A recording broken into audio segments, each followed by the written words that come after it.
Hello दोस्तों, good morning, नमस्कार, सत श्री अकाल। मैं हाजिर हूँ अपने चैनल पे काफ़ी लंबे टाइम के बाद। और अपने चैनल पे अब डेली एक नई स्टोरी पोस्ट होगी जो कि काफ़ी लंबी चलने वाली है। और जो अभी हम स्टोरी एक शुरू कर रहे हैं, इसके काफ़ी सारे पार्ट में डेली एक एक पार्ट इसका अपलोड होगा।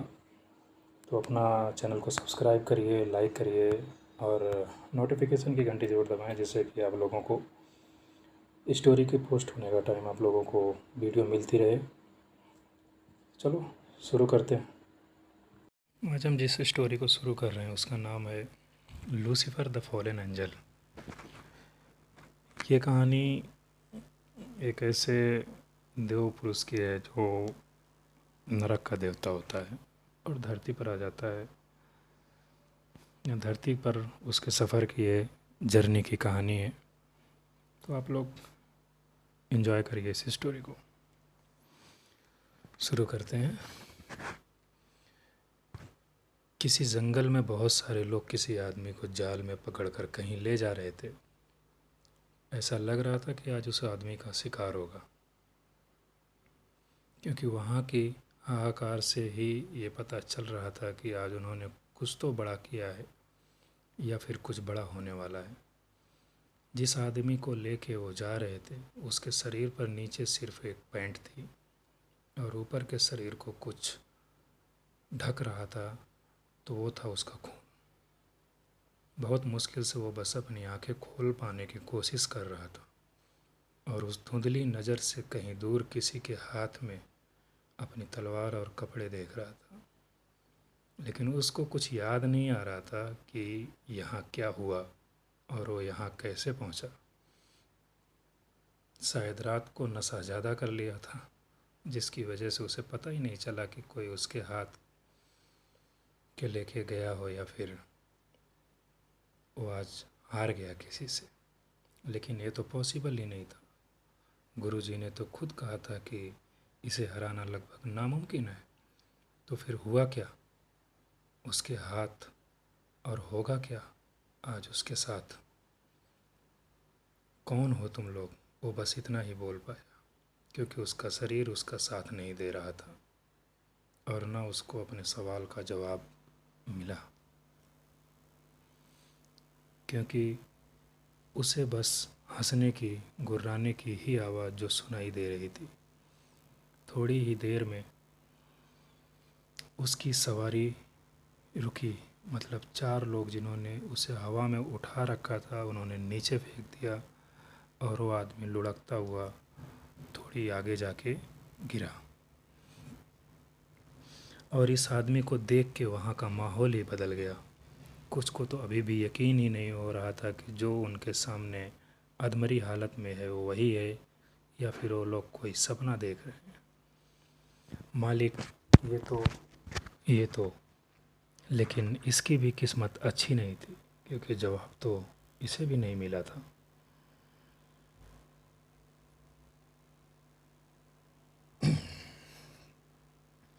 कहा था ना आपसे, जिस दिन बड़ा शिकार करेंगे उसी दिन आपके सामने आएंगे।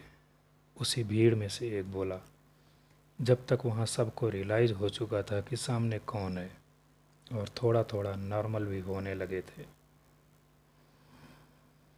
तुम इसको नहीं लेके आए हो यहाँ, हम सबकी मौत लेके आए हो, एक बुजुर्ग आदमी बोला, जिसको देख के ही लग रहा था कि ये उनका बॉस टाइप का कुछ है।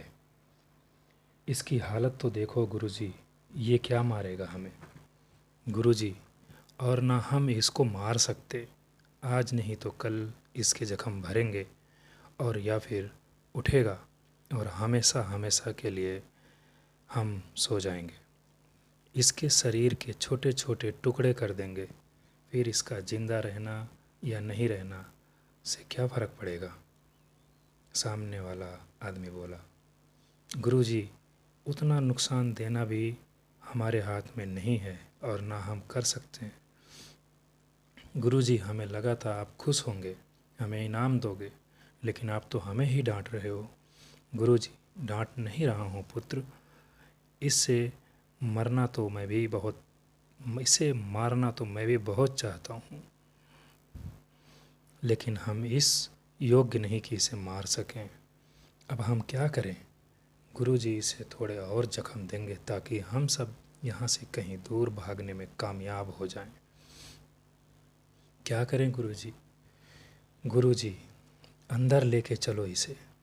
और गुरुजी मुड़कर अंदर जाने लगे और उसके पीछे पीछे बाकी सब। अंदर एक बहुत बड़ी और बहुत ऊंची गुफा थी। उसकी ऊंचाई तो इतनी थी कि हम आंखों से देख भी नहीं सकते थे कि ये ख़त्म कहाँ हो रही। गुरुजी ने बोला, चारों तरफ आग जला दो और नीचे कांच बिछा दो। गुरुजी वहाँ सबको बताते जा रहे थे और उनके चेले वैसे ही कर रहे थे।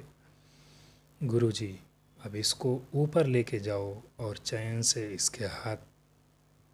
इसके हाथ पैर और सब बांध के ऊपर लटका दो। चारों हाथ पैर अलग अलग डायरेक्शन में बांध दो ताकि अगर ये गिरे तो सीधा कांच में गिरे, और नहीं गिरे तो आग इसके शरीर को इतना कमज़ोर बना दे कि इसको ठीक होने में सालों लग जाएं। हा हा हा हा। जिस आदमी को बांध रखा था, ये हंसी उसी की थी। शायद वो उन सब की हालत देख के हंस रहा था। आप मुझे मार सकते हो गुरुजी। हाँ हाँ, आप मुझे मार सकते हो, लेकिन क्या आप ऐसा करने का करेज है गुरुजी? हाँ हाँ हाँ। गुरुजी, इसका मुंह बांधो और जल्दी से लटका दो इसे ऊपर। फिर ऐसा ही हुआ और नीचे आग जला दी गई और पूरी जगह कांच ही कांच गाड़ दी गई थी। उसको वहाँ वैसे ही छोड़कर सब लोग वहाँ से जा चुके थे, ये सोच के कि ये मरेगा तो नहीं, लेकिन जितना ज़्यादा समय वहाँ से नहीं निकले उतना ही उन सब के लिए अच्छा है। उसे अभी भी वहाँ लटके हुए एक वीक हो चुका था। एक वीक इन द सेंस 1 हफ्ते हो चुके थे उसको वहाँ लटके हुए, लेकिन चैन इतनी टाइट थी कि वो बिल्कुल भी मूवमेंट नहीं कर पा रहा था और नीचे आग की वजह से उसका शरीर जल रहा था। ऐसे मौके पर ही अपने याद आते हैं। वो भी अपने गुरु को याद करना चाहता था। उसने आज पहली बार मदद मांगना चाहा, लेकिन ऐसा करने के लिए उसे दोनों हाथों को यूज़ करना पड़ता और ऐसा वो कर नहीं सकता था। 2 दिन और बीते और अब उसके जख्म तो भर गए थे, लेकिन पहले से कहीं ज़्यादा जख्म उसे आग ने दे दिए और दिए ही जा रही थी। फिर उसने अपने मन को शांत किया और ध्यान लगाने लगा। उसे अपनी शक्तियों को बढ़ाना था, क्योंकि उसे वही रास्ता दिख रहा था यहाँ से निकलने का। फिर एक झटके से उसकी आंखें बिल्कुल काली पड़ गईं और बहुत ज़ोर से वो चैन खींची, इतनी ज़ोर से कि चैन के साथ वो दीवार भी उखड़ गई। सबसे पहले वो लड़का नीचे गिरा सीधा कांच में, और वो तो उसी टाइम बेहोश जैसा हो गया था। लेकिन इतना ही शायद भगवान को काफ़ी नहीं लगा, क्योंकि उसके जस्ट बाद वो दीवार टूटी थी और वो भी उसके ही ऊपर आकर गिरी और वो अब सच में बेहोश हो चुका था। पता नहीं कितने ही दिन वो वहाँ उन दीवारों के नीचे पड़ा रहा, क्योंकि ऐसे जंगलों में ना तो कोई आता है और ऐसे लोगों का ना कोई अपना होता है। 1-2 दिन और बीते और उसके शरीर में हलचल होने लगी।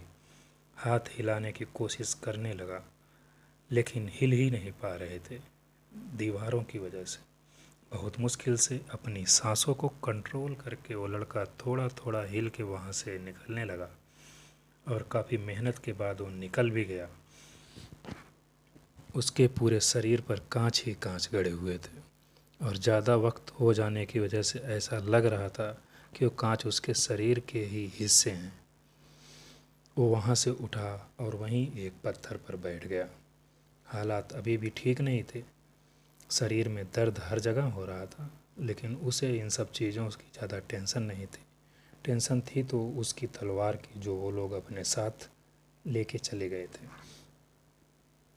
वहीं कुछ सोचते सोचते वो अपने शरीर से कांच निकालने लगा और वहाँ खून की दरियाँ बहने लगी।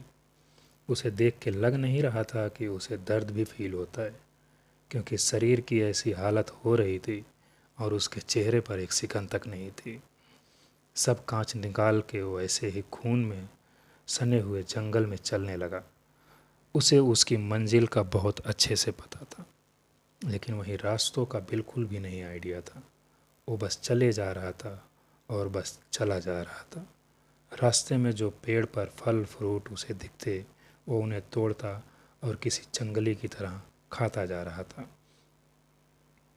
बहुत दूर तक चलने के बाद उसके खून अपने आप रुकने लगे और वो एक नदी के किनारे पहुंच गया।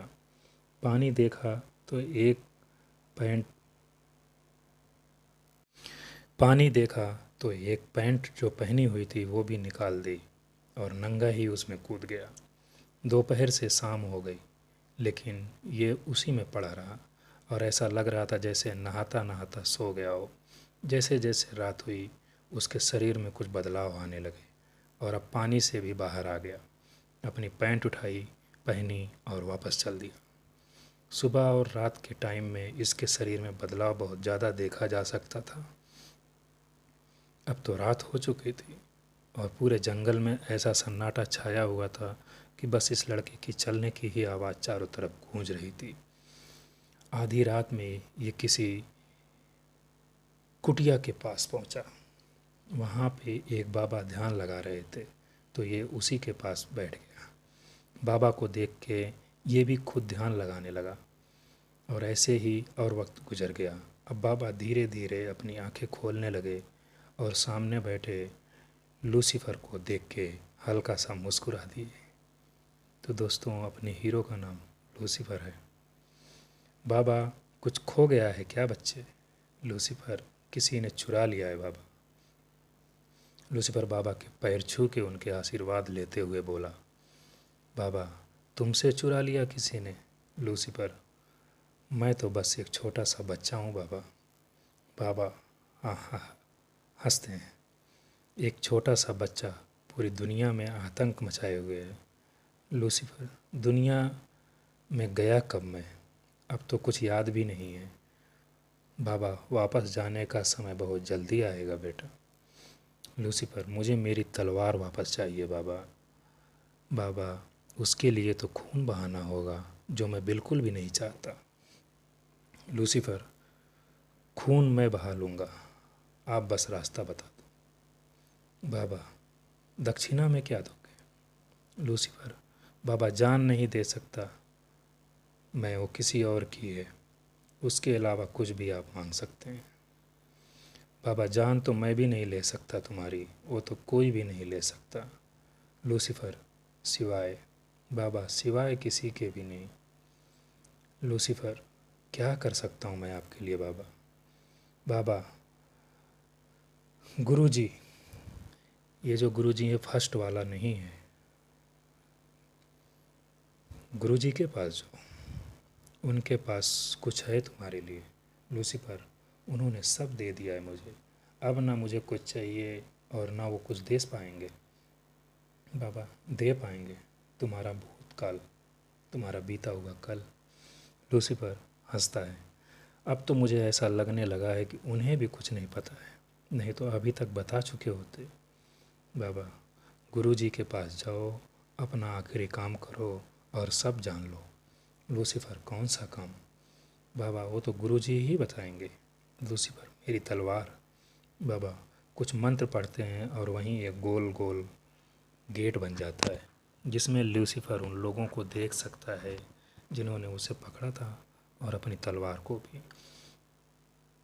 लेकिन इससे पहले लूसीफर कुछ करता, बाबा एक और मंत्र पढ़ते हैं और लूसीफर की तलवार उड़ते हुए उसके पास आती है और गेट वापस बंद हो जाता है।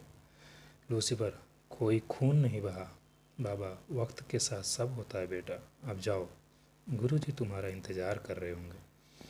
बाबा लूसीफर को एक धक्का देते हैं और लूसीफर उड़ता हुआ वहाँ से दूर पहुँच जाता है और जाके गिरता है गुरुजी के आश्रम में।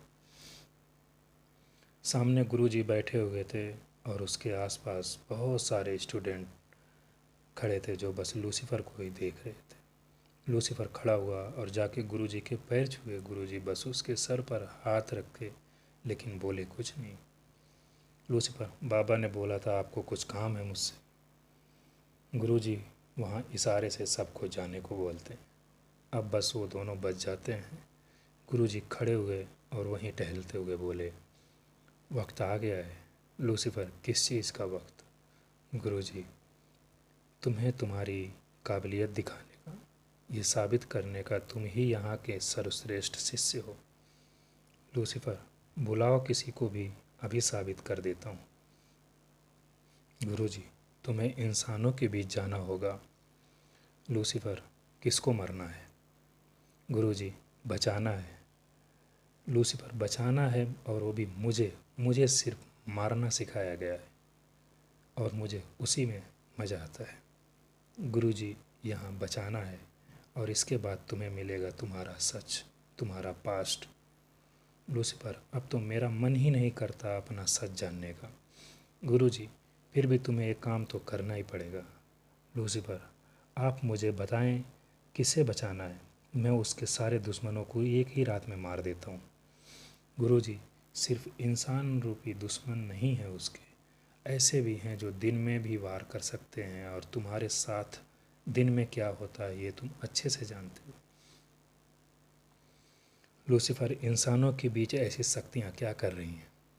गुरुजी, ये सोचने की तुम्हें ज़रूरत नहीं है, बस ये जान लो कि उस लड़की की ज़िंदगी से पूरी पृथ्वी का संतुलन टिका हुआ है।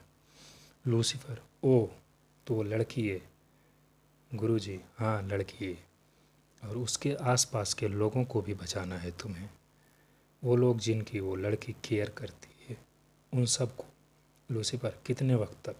गुरुजी, ये भी समय के साथ ही पता चलेगा। जो वो पूरी तरह से सुरक्षित हो जाएगी तो तुम्हें अपने आप पता चल जाएगा। लूसीफर को अब पता चल गया था कि ये काम तो करना ही पड़ेगा और इम्पोर्टेंट भी लग रहा था, नहीं तो कोई भी उसे इंसानों के बीच में नहीं भेजता। इसलिए उसने ज़्यादा कुछ कहा नहीं और न ज़्यादा कुछ पूछा। लूसीफर, कब जाना है और कहाँ जाना है, कौन है वो लड़की?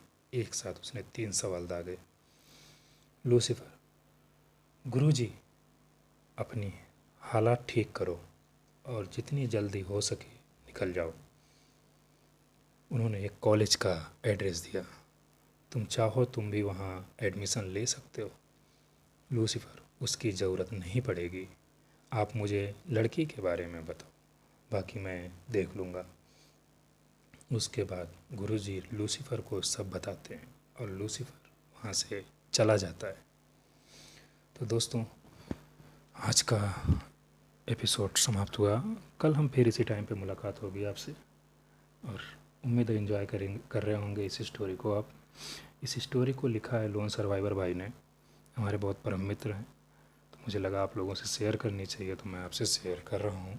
अगर आप एंजॉय कर रहे हैं तो कमेंट में बताएं हमें और टेक केयर।